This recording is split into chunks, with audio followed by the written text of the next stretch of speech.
What is up, everybody? We are live. Welcome. I hope life is treating you well. I hope you're all safe and sound. As always, we are broadcasting both on Hot Mic and on YouTube. So if you haven't downloaded that Hot Mic app, there is a link in the description. As you can see, I am joined today by a very special guest, James Pearce, formerly of the Echo, now of the Athletic. How are you, sir? I'm very good, thank you. Yeah, how are you? I'm not too bad, mate. Not too bad. I mean, first and foremost, I hope the family are well and safe during what we're going through. And I hope, look, I've got loads of questions to get with you. But first and foremost, that is the most important thing. I hope your family and your loved ones are safe and sound. Yeah, thanks very much. Yeah, thankfully we're all good. Yeah. I think like everyone, it's been a bit of a challenge trying to juggle everything, and especially work and homeschooling and all the rest of it. But the most important thing is that we're all safe and well. And yeah, thankfully we've got Sefton Park just down the road from us in Liverpool. So and with the weather being good, it's actually been quite nice to spend some quality time with the family. Yeah, it's been nice to get to know the family again for sure. I've had the same. I've reintroduced myself to the wife and kids. It's all gone rather well so far, James. I want to get through a few kind of personal questions with you first, rather than probing straight into what the transfer news and stuff is. So, what is James Pearce's go-to comfort food? Wow, the big one straight in. I, well, obviously, in case the personal trainer's watching, then this was obviously a historical comfort food rather than a current one. But it's got to be salt and vinegar crisps. The that is a major weakness.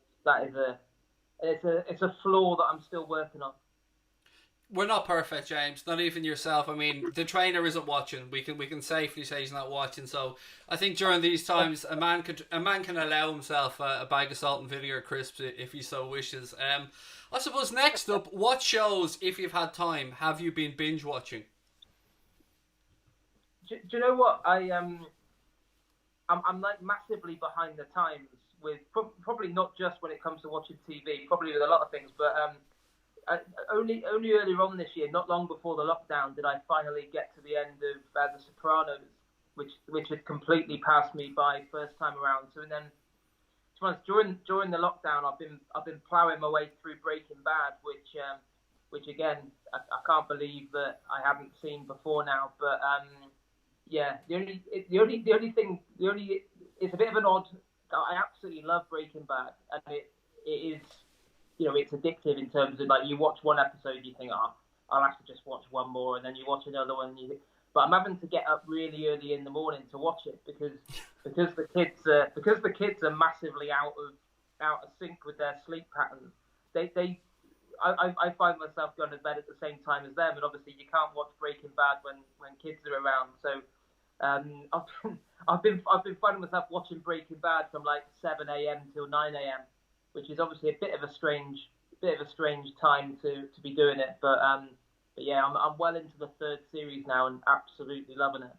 It is a truly amazing show. And might I recommend, I'm sure you've heard all about it as well, Tiger King. It is Oh yeah, sensational. I must admit I have seen Tiger King as well. Yeah, I did.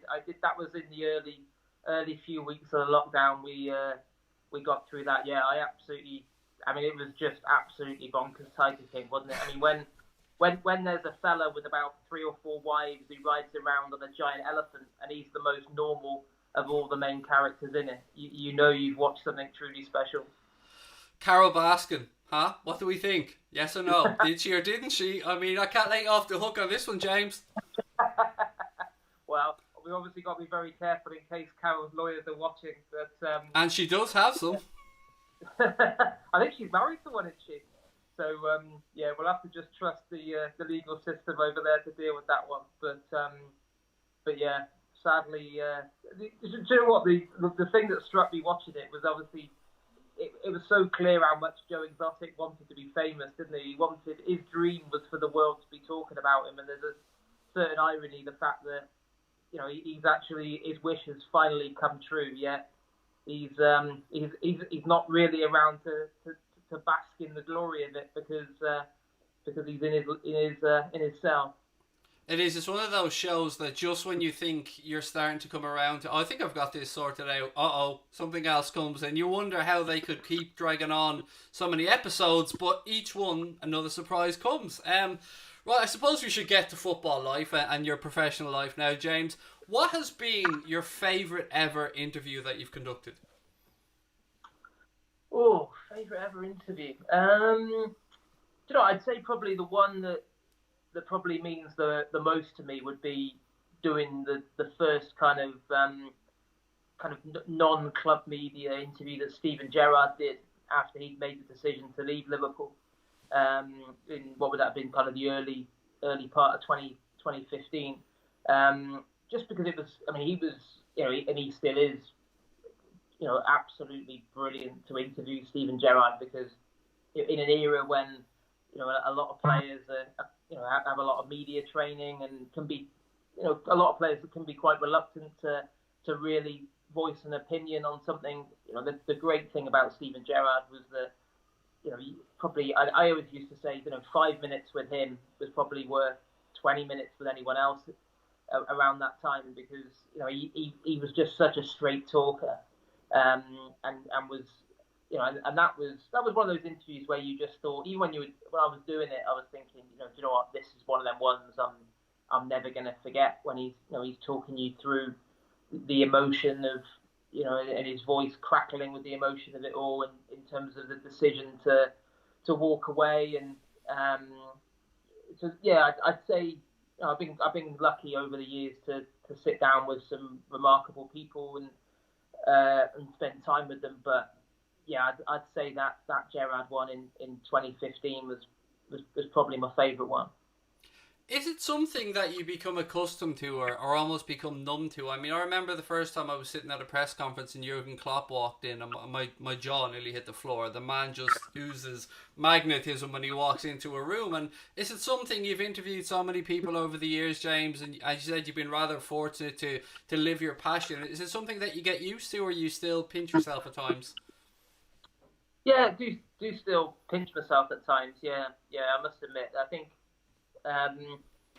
the with the one with Steven Gerrard, it was interesting because he was kind of like, he kind of spanned that period between absolutely admiring him massively from afar as a fan, and then suddenly becoming a journalist. So I think that was probably what made that extra special. I think once you've been doing the job for quite a while, you probably sometimes you do become a bit blasé about stuff, and you do, there are weeks when it's only really at the end of the week that you go, hang on a minute,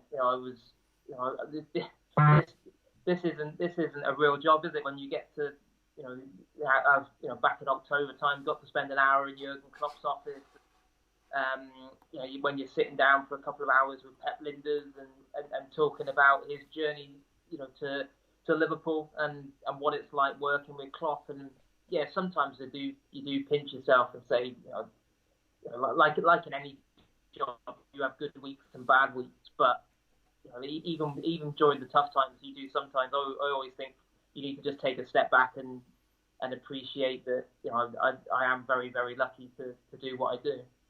And what's been the interview that you've conducted that's made you the most nervous? For whatever reason you choose that nervousness to be, whether it be fame of the person or whether it be just a question you are worried about asking, perhaps.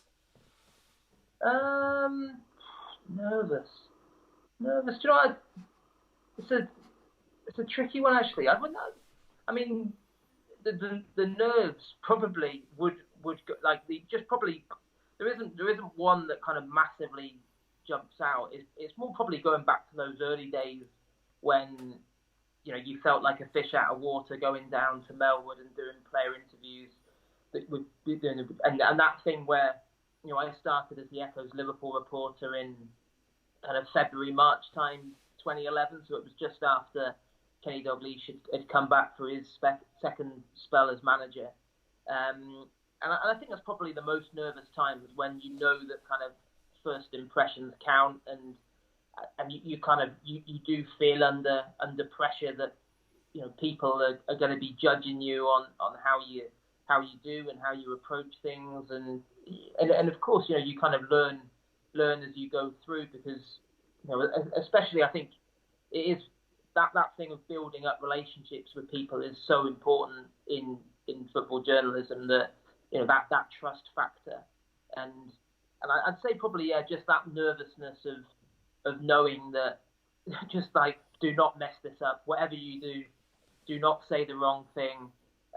Be careful how you phrase things. You don't want to be pissing people off that could hopefully not only you have a long-standing professional relationship with them, but then if players talk to each other, that's the other thing that I've found over the years, that if a player can vouch for you to another player and say, oh no worries, I would definitely do an interview with him. He won't stitch you up. He will look after you. That is absolutely priceless. So yeah, I'd say probably those first few years, probably every interview I did, that feeling of just make sure that you don't cock this up, because chances are there'll be repercussions. There's one question I forgot, and Connor, the guy who runs the channel with me, asked me to ask you this. What's the most boring or mundane thing that you've had to do during the lockdown? Oh God, where'd you start? I've been given a whole long list of tasks to do. So yeah, I think probably sorting out the shed would have to be up there, because I think that's been the worst thing about the lockdown, is the fact that suddenly, where before I was out the house that much, that you had a ready-made excuse for why you hadn't done 400 jobs you said you do. Now when you're stuck in the house and you can't go anywhere, you're a bit more limited in terms of what excuses you can come up with. So yeah, I think sorting out the shed, the cupboard under the stairs. I didn't realise that. I don't think I've thrown away a pair of trainers in about 25 years. So I kept finding old pairs of New Balance trainers. So we've had a proper spring clean. But yeah, pretty boring stuff. I've had to say I've sidestepped housework masterfully. I mean, I've come up with excuse after excuse here, James. I don't know how I'm getting away with it, but somehow I am. With the day that's in it, I wanted to just know, what were your thoughts after Trent's corner and Divoc's finish against Barcelona? I was waiting for the ref to somehow cancel it, pull it back, say the corner was taken too quickly. That was where my eye line went. But what were your thoughts? Yeah, I must admit, I was the same. I remember obviously I was sat in the press box at Anfield that night, and I actually looked away when Trent went to dart away from the ball. I looked away as well, and then it was only I literally looked up as Origi was knocking it in, and you just thought, well, it's clearly something's not quite right here. That what on earth has happened? There can't was there two balls on the pitch or whatever? I genuinely didn't know what was going on, and I was looking at the linesman, looking at the referee, expecting one of them or both of them to make a gesture to suggest it was going to be ruled out, and then I think it was almost a bit of a surreal reaction around the ground to, is that really a goal?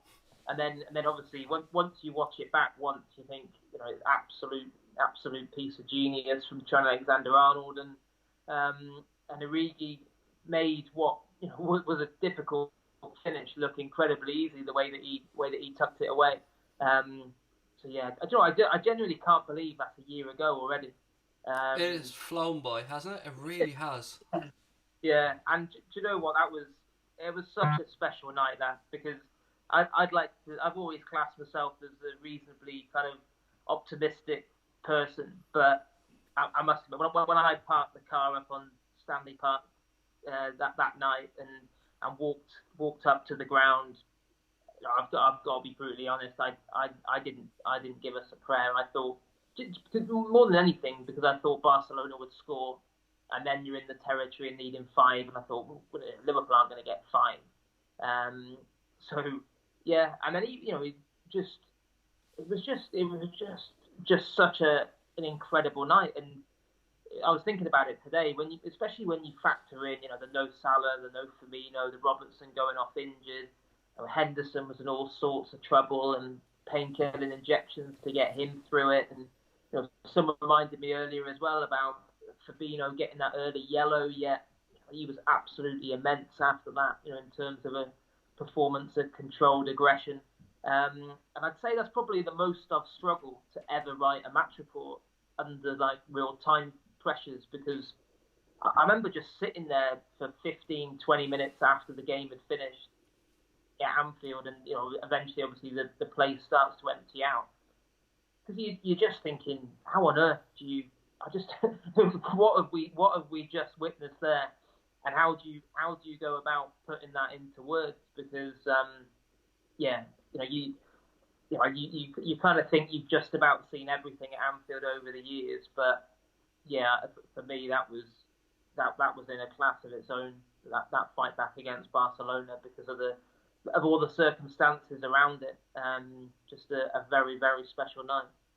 Yeah, I remember being on holidays over the summer, reading the magnificent Paul Tompkins book Mentality Monsters, and it's just thinking back, I don't know, there felt like there was, like you said, we know Firmino, we know Salah, Robbo went off injured, but it always feels like there's something special in the air. And that night, even Klopp said it himself, any other team in the world he wouldn't have given a chance to. And you think back to Ousmane Dembele missing that chance at the Nou Camp right at the end, and Salah having an opportunity over there to grab the away goal as well. It is the most Liverpool way of going about it. It is truly magnificent, and I suppose, to me, and this is just my personal opinion, it overrides Istanbul for me, I have to say, as the most magical thing I've witnessed in my lifetime. And for you, how would you compare the two moments?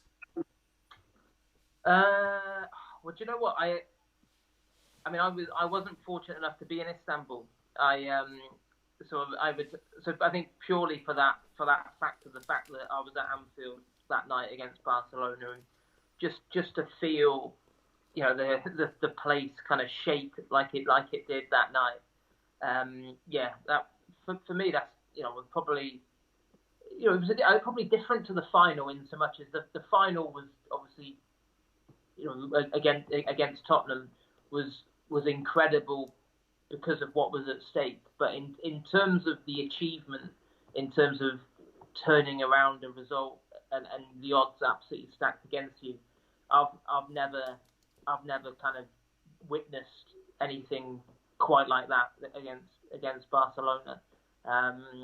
It was even still thinking about it today, a year on, and reading all the great pieces that the various reporters have written on it, and it still doesn't quite seem true that just everything around that game as well. I remember being at the press conference the day before the game, and Suarez was on the top table doing the press conference for Barcelona, and he was talking about how, what an honour it was to be back at Anfield, and saying how he knows he's going to get a great reception.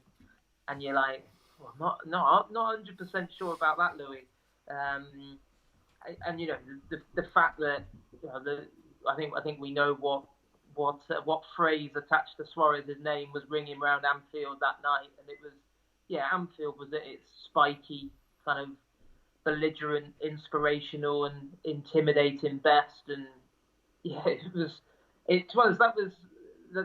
today's probably been the day more than any other in the shutdown that I've really, really missed football, because when you think back to just how special that night was, I remember coming back and just sleep was just absolutely impossible after that. The adrenaline was pumping for just watching the game back, and it was probably lucky to have got 2 hours kick that night. So it doesn't have to make you realise what we're missing at the moment.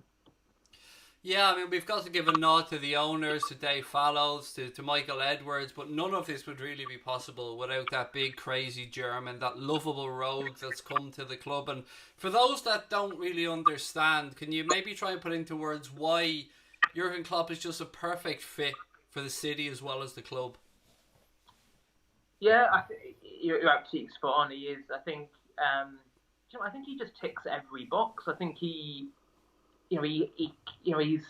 I think Liverpool fans, probably more than any other, put managers on a bit of a pedestal, and you're expected to be a lot more than a manager. You're not just a coach of a football team. You're a figurehead, and people expect you to be a real inspirational leader, not only in the dressing room but in terms of the huge fan base that Liverpool have. And yeah, I think it always amazes me that for someone who English isn't his first language, and of course he was born a long way from this city, but he just gets the place, and he has this amazing ability to connect with people. Of course his brand of football, is perfectly suited to Liverpool's traditions. That helps. But yeah, it's more that connection that he has with people, and you sense it whenever whenever I do an interview with a player or a member of the backroom staff. It always shines through that he's just a very, very genuine guy, Jurgen Klopp. What you see is what you get with him. In football, you meet a lot of people that have almost got one face for the cameras and one face when the cameras are switched off. But I can genuinely say that I've never ever seen that with Klopp. That he speaks from the heart. I think that's why he's such good value when it comes to his dealings with the media. The fact that he's honest and will always say what he thinks. I think back to that first season when he was at Liverpool when it made me laugh when I think it was on the same day that Liverpool put out a statement warning fans without tickets not to go to Basel for the Europa League final, and Klopp came out and said, "Well, I hope we take 200,000 over there," and and of course he shouldn't have said it. And I think at the subsequent press conference he did then come out and apologise for saying it. But that was, again, that goes back to the fact he's just a genuine guy who speaks from the heart, and he cares about people as well. You only have to look at the stories that come out frequently. There was one recently, wasn't there, with him and his wife, handing out vouchers and to key workers and staff in supermarkets and all the rest of it. He's established a really, really strong connection with the city, as well as that goes way beyond what he's achieved as a manager. It's this season's been clearly unbelievable and record breaking for Liverpool on the pitch, but I right up there with any result Liverpool have had this season would be getting, in terms of achievements, would be getting Jurgen Klopp to sign that contract extension back in December, because there's no doubt that there was genuine concern amongst the owners that he may choose to walk away in 2022 and have a sabbatical, and because clearly he puts so much into it that it can be energy sapping at times. But yeah, the fact that he's committed now for another 4 years is absolutely huge, because you wouldn't swap Jurgen Klopp for anyone else in world football.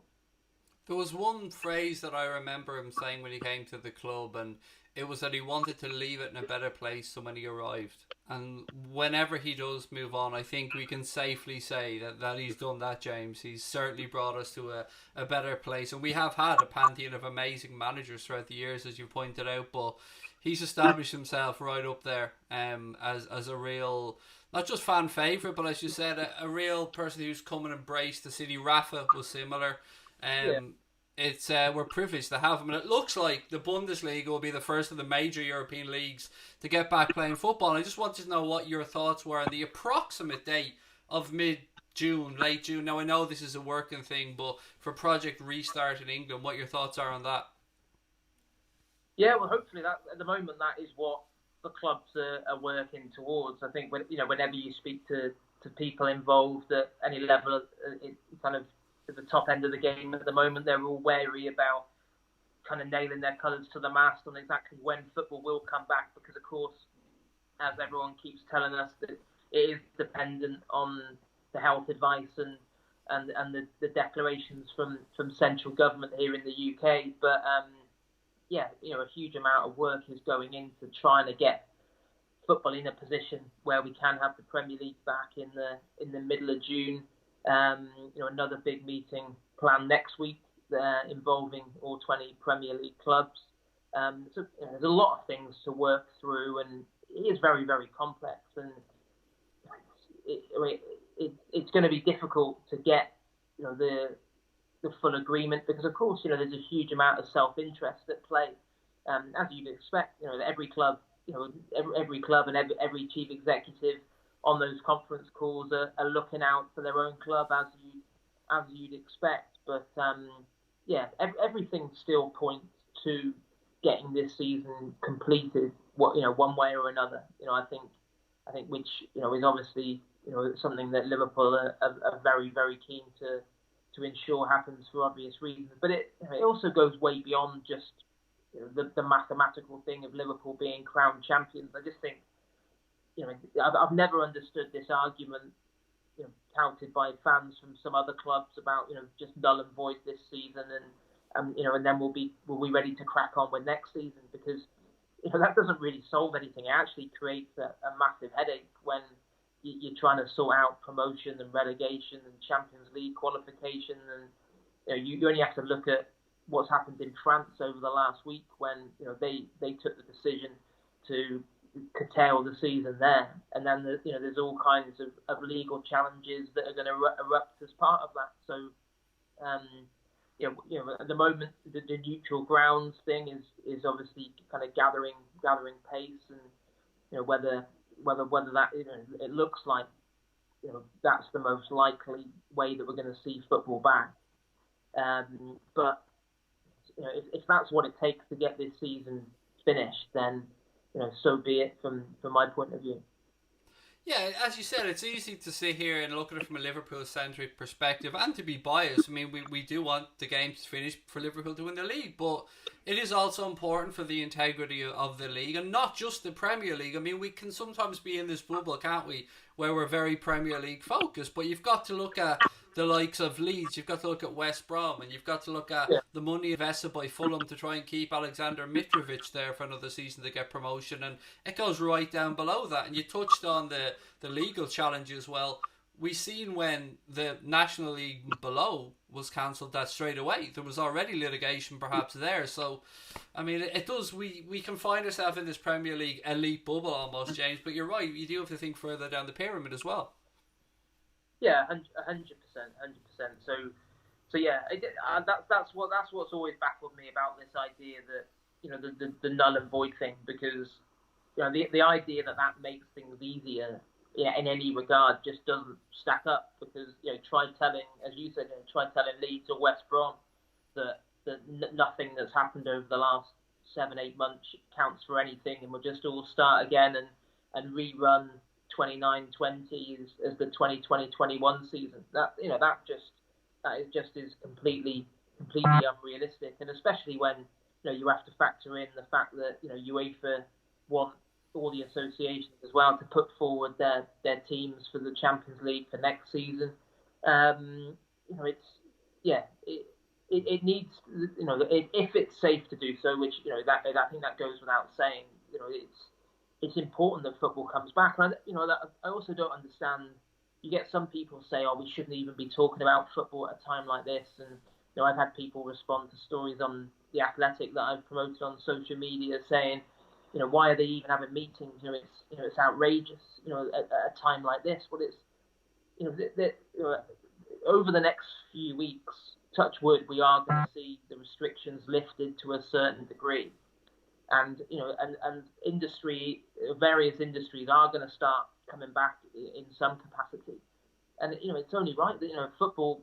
There's a huge amount of jobs attached to football, and no one's suggesting that anything reckless happens. But if there's a way that football can come back in a controlled environment where the medics are adamant that yes, this is workable, we've got the testing in place. We can make this happen. We can get these games played. Then that has to be a positive, because it's all part of getting the economy moving again. Now we've buttered you up. We've played nice. We've had a little bit of back and forth. Now it's time to get into what my subscribers would kill me if I didn't ask, and that's the transfer questions. Unfortunately, James. And look, I want to get a couple of big ones out of the way that I don't think there's any chance of, and that's Sancho and Mbappe. I mean, to me, they've always been pie in the sky deals, but I'd love to know your thoughts on it. Yeah, I think Mbappe, you can definitely file under pie in the sky. I think you only have to look at the numbers involved in a deal like that, and I know there's been some talk about that price tag being reduced in the current climate and all the rest of it, but no, I don't see Mbappe as being a realistic one. Certainly go back a few months ago, and I think one of the funniest things I heard was someone saying, well, yeah, Mbappe would be open to it if Liverpool met the £350 million asking price, and you're like, well, I think the second half of that sentence might be where the problem lies. And similar with Sancho, I just think, of course, Liverpool like Sancho. Klopp, I think, has gone on record before talking about his admiration for him. But and again, this is going on fees that were banded around 2 months ago. But Dortmund talking about 120 million pound for Jadon Sancho. I just don't see the only way Liverpool would be in the market for someone at that kind of price would be if Mane, Salah, or Firmino turned round and said they wanted to leave, and then of course that then would potentially generate a huge amount of money, and of course Liverpool would need to replace star quality with someone of hopefully of a similar caliber. Now, the reality is that Liverpool do not expect Salah, Mane or Firmino to turn around and say they want to leave. And then in which case, are Liverpool really going to spend £120 million on someone who doesn't walk into Liverpool's starting lineup? And I don't think there's a team anywhere that spends that kind of money on a player that doesn't instantly improve their starting 11. So yeah, I'd be very surprised if the Sancho one happened. There's some quick fire ones now that I hope you can answer either yes, no, or maybe. But of course, feel free to blank any of them if you don't feel comfortable. Timo Werner. Maybe, yeah, definitely maybe. I think, yeah, he's, I think anyone who's read his quotes and seen his interviews in recent months, I don't think he could have done anything more to make it clear that he's got his heart set on a move to Liverpool. He's a player that Klopp admires. There's no doubt about that. I think Liverpool feel that, I think 50 million. I think it's around 60 billion euros, around 50 million pounds. Again, this is kind of going back 2 months before the crisis started. But at that kind of money for a player of his caliber, fits the style. It was a deal that you looked. It was one of those deals that you looked at and you thought, this makes sense for everyone. Now, what has changed since then, clearly with the coronavirus pandemic, is a huge amount of uncertainty. And, what I've been told is that Liverpool's transfer business and plans have effectively been placed on ice, and they aren't planning on pushing on with anything. Certainly not until they've got clarity in terms of what the full financial fallout of this crisis is.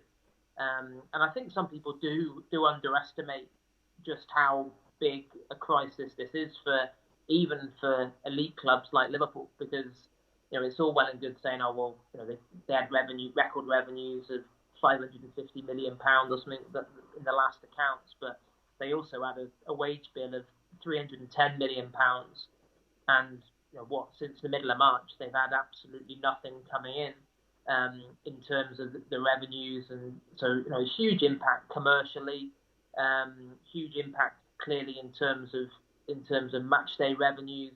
We're still waiting to find out whether there's going to be an impact in terms of the TV money. So I think it's too early to say at the moment whether Liverpool will proceed with the Timo Werner deal. I think if they were going to make one big signing in between this season finishing and next season starting, which at the moment we don't even know when that period's going to be, I think it probably would be Werner. But again, it's just too soon at the moment to say, because the reality is that there isn't a major football club anywhere that is even thinking about committing those kind of funds for a player at the moment, because it would just be bad business sense when you just don't know how this is all going to pan out. I think that's an entirely reasonable way of looking at it. And a colleague of yours, David Maddock, came out and said that he expected Liverpool to do little to no business, and for varying reasons, like you've said. I mean, if worst case scenario be an entire season behind closed doors, there was talk of 85 to 100 million from gate receipts alone being missed out upon. So maybe I should rephrase these to, are these players that we have or hold an interest in? Maybe that's a little bit more reasonable. Who's Seymour? And I always mispronounce that gentleman's name. I'm not aware of any interest in him. That's not what I've heard about. One that has been doing the rounds for Newcastle as well over the past 24 hours or so, Koulibaly. No, I'd be very surprised if Liverpool were in the market for him. No, I think, and again, it goes back to what I was saying before about the Timo Werner thing.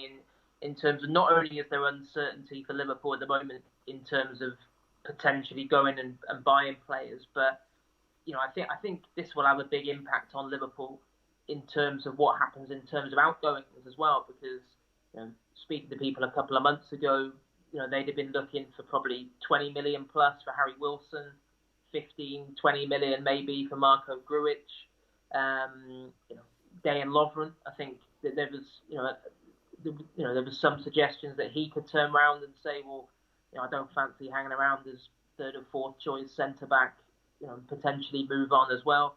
Then that could have, then clearly, Shaqiri, and if he left, would that then be a gap to fill? The same with Lovren. Well, if those offers aren't going to be forthcoming, and the same with Wilson and Grujic, there must be an argument for Liverpool to actually say, well, do you know what? We're better off keeping hold of them for another 12 months rather than taking massively reduced fees for them. So, I think there's just so much up in the air at the moment. But no, certainly Koulibaly, I'd be amazed. Just because I think he would be the kind of player who would expect to come in and be an absolute mainstay of the team. And that isn't going to happen at Liverpool because clearly Virgil van Dijk is the best defender in world football. And the fella alongside him was absolutely immense from the start of December through to the middle of March before football stopped in Joe Gomez. And, he's a player that Klopp has got massive admiration for. And he's still at such a young age, Joe Gomez as well. So I would be very surprised if Koulibaly was a goer. One that shocked me that I've seen recently was Joaquin Correa. Yeah, I must admit, I've not heard him mentioned as a, he's not someone that's been mentioned to me. There's two more that I'd like to ask you about, and these are kind of more long-standing ones, and one I've actually seen you mention before. So firstly, Todd Cantwell of Norwich. Yeah, I think he's certainly been scouted, extensively, but yeah, I think as things stand at the moment, I'm not aware of Liverpool planning to suddenly follow that up with a bid this summer. Whether that changes in the coming months, we'll have to wait and see. But I think you'd file him under interest, but I certainly wouldn't say that he was someone that I'd be fully expecting to see in a Liverpool shirt next season. I think it's probably too soon to say. And the second one is in the goalkeeping department, and that's Trabzonspor's Ergüchan Kikir, who, strangely enough, his former manager had come out and said that he believed that it was all agreed, which seems absolute nonsense to me, but I'd love your opinion on it. I saw that one. I think a bit of a bizarre one with Turkish goalkeepers. I'm sure that's happened about 3 or 4 times in recent years with and Turkish goalkeepers not only being linked with Liverpool, but almost it getting written that it was done and dusted, and they were almost on a flight coming over. And I must admit, I did check out the latest one and was told there was nothing in it. I mean, the reality is, and again, I checked this out at the same time. There was some talk about Adrian potentially going back to Spain, and I think there was Betis was touted.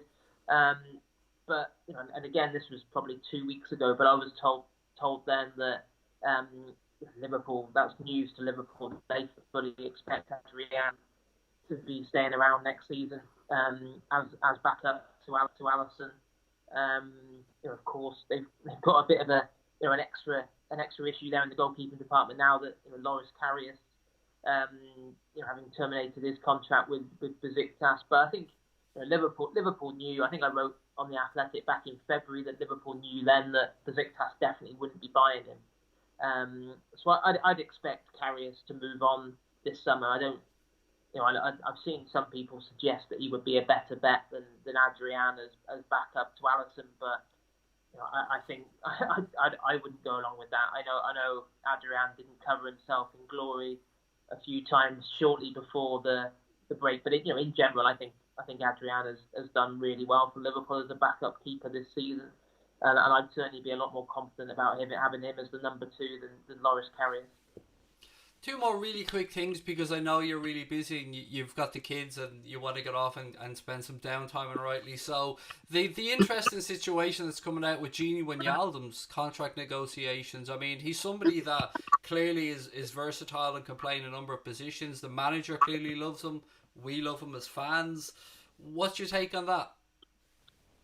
Yeah, I think it's kind of the one contract situation that isn't kind of that Liverpool aren't in complete kind of control of at the moment, isn't it? When you look at, they've been so proactive in the last few years with getting all the key men under long-term deals, and even over the course of this season in terms of the ones that they've got wrapped up. But yeah, the Wijnaldum one has been problematic. I think you only have to look at where he's at in his career and his age, and I think it's to do with probably, of course, it's the terms of the contract, but not just the salary itself, but also the length of the deal. And clearly there's some negotiating there to be done. But I think with these things, you kind of you take a step back sometimes, and you think, well, if you were Gini Wijnaldum, why would you want to leave Liverpool? I can't think why Wijnaldum would want to leave Liverpool.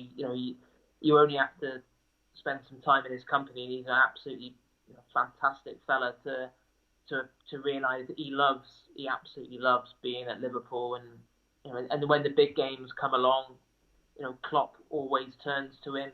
He's such a selfless team player, and ironically, probably a year ago tonight was probably the one big game when Klopp didn't turn to him from the start, and then he came off the bench and absolutely ruled the place against Barcelona. So, I still retain hope that will get sorted out. I think, clearly for Liverpool, there's probably a decision to be made this summer if the kind of the impasse continues beyond the end of this season, whenever that is.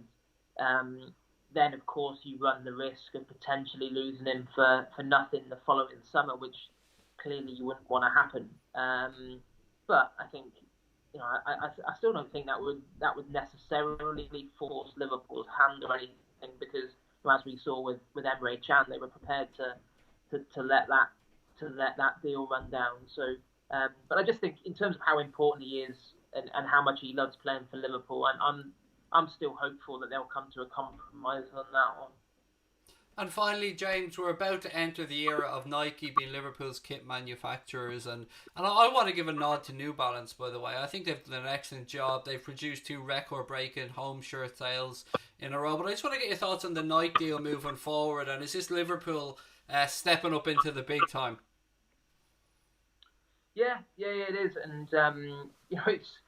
And again, probably going back to what I said earlier on in terms of the uncertainty for the club at the moment in terms of the commercial side of things. Of course, with the Nike deal, when that deal was done, one of the big advantages that Liverpool saw was the fact that it had this potential to grow that deal with quite a low kind of, I think was it £30 million guaranteed a season, but then 20% of all royalties.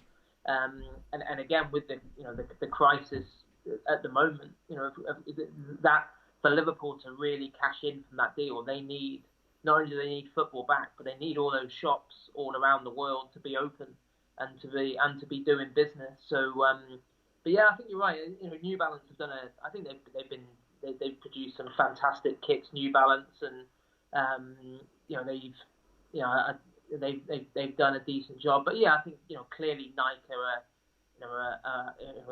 a global powerhouse, aren't they? And I think it just kind of shows where Liverpool are at as a club as well, because it wasn't that long ago when I remember quotes from the CEO of Adidas talking about how walking away from that, and how Liverpool just doesn't really do it for us anymore, and all the rest of it. And now suddenly you had a situation where every sportswear giant was desperate to be associated with Liverpool, and it ended up in the High Court in London. I was down there for that case with New Balance desperately trying to hold on to the deal, and I think Liverpool certainly think that Nike can take them to the next level, and it's certainly one of those deals that will.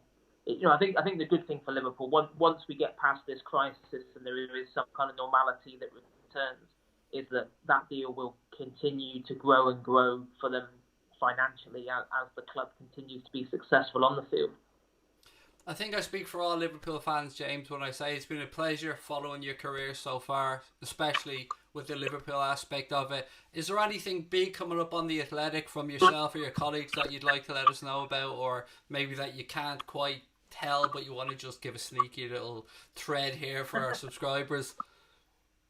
Well, I can definitely say there's nothing coming up for me in the next few days. I've got a bit of time off, so no, I think just at the moment there's a free trial actually going on for anyone that fancies just having a look at the Athletic to see what we got to offer. And so get over to theathletic.co.uk. Of course, it's myself and Simon Hughes, who's a fantastic writer who do the most of the Liverpool coverage for the Athletic. So obviously the free trial gives you a chance to look back over all the content, not only since the lockdown, but right from the start of the season. And I've absolutely loved my first season working for the Athletic, in terms of the freedom that it's given me to focus on some stuff that I found to be really, really, really rewarding. And there's a big, extensive, exclusive interviews on there with Jurgen Klopp, the one with Pep Linders, another one with Trent Alexander-Arnold, one with Tom Werner, the chairman. Even recently I did a big kind of long read on being Liverpool. The kind of speaking to all the people involved in the creation of that. And I must admit I absolutely love putting that together. So there's absolutely I've loved my kind of first season working for the Athletic, and hopefully if people get over there and have a look at it, they'll enjoy it as well. Well, we will certainly include a link to the website below. And look, ladies and gentlemen, I hope you've enjoyed this chat with James as much as I have. If you have, please do hit that subscribe button. We'd love to know your thoughts in the comments below. James Pearce, now of The Athletic, it has been a real pleasure, sir. Thank you for taking the time to come and have a chat with us. And of course, we wish you and your family continued success and much love. Thanks very much, Craig. Yeah, same to you and your family. Cheers. Take care, mate. Bye-bye.